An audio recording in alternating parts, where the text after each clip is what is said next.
ओम साई राम। आज का साईं संदेश। बाबा कहते हैं, मेरे बच्चे, बिना किसी शिकायत के तुमने सभी चुनौतियों का सामना किया है। ऐसा हर किसी के बस की बात नहीं है। ये तभी संभव होता है जब पूर्ण विश्वास हो अपने ईश्वर पर, अपने गुरु पर। और ऐसी कई चीज़ें हैं जो शुरुआत में असंभव लगती हैं। सच्चे और सरल मन से किया गया हर कार्य पूरा अवश्य होता है, सफल होता है। और सुनो, ऐसा ज़रूरी तो नहीं होता कि हर कोई तुम्हारे नज़रिए से देखे और सोचे। सभी का सोचने का और देखने का अपना एक अलग ढंग होता है। इसलिए तुम किसी पर दबाव मत बनाओ, उन्हें अपनी बुद्धिमत्ता से निर्णय करने दो।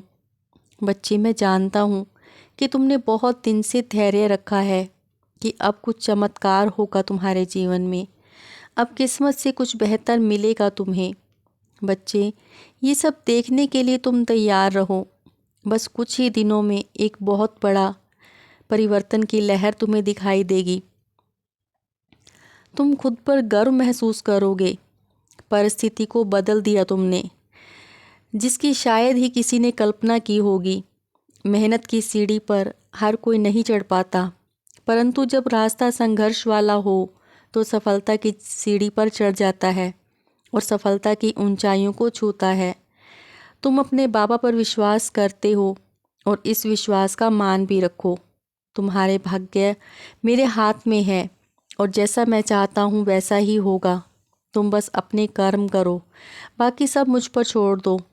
और सुनो बच्चे, मुझसे मिलने आना तुम, और मुझे तुम्हारा श्रद्धापूर्वक एक नमस्कार मुझे स्वीकार है।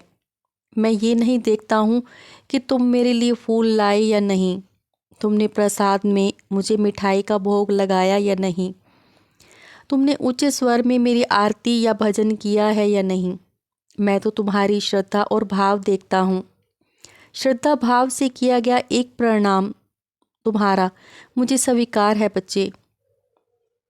और हाँ, नकारात्मक स्थिति वो बदल रही है। हमेशा अच्छे कर्म करते रहो, दूसरों के लिए प्रार्थना करते रहो। तुम्हारा परिश्रम कभी यूं ही व्यर्थ नहीं जाएगा। मैं तुम्हारी प्रगति के द्वार खोल रहा हूँ। तुम्हारी किस्मत से तुम्हें बहुत कुछ मिलने वाला है। जो अब तक नहीं मिला था वो तुम अब प्राप्त करोगे। तुम्हें मेरे शुभ संकेत मिलेंगे। और तुम अपनी कमियों के बारे में क्यों सोचते रहते हो? कमियां तो सभी में होती हैं बच्चे। अगर सोचना ही है तो उन कमियों को दूर करने के बारे में सोचो। अपनी खूबियों को पहचानो। खुश रहो, तुम्हारा कल्याण हो और आगे बढ़ते रहो मेरे बच्चे।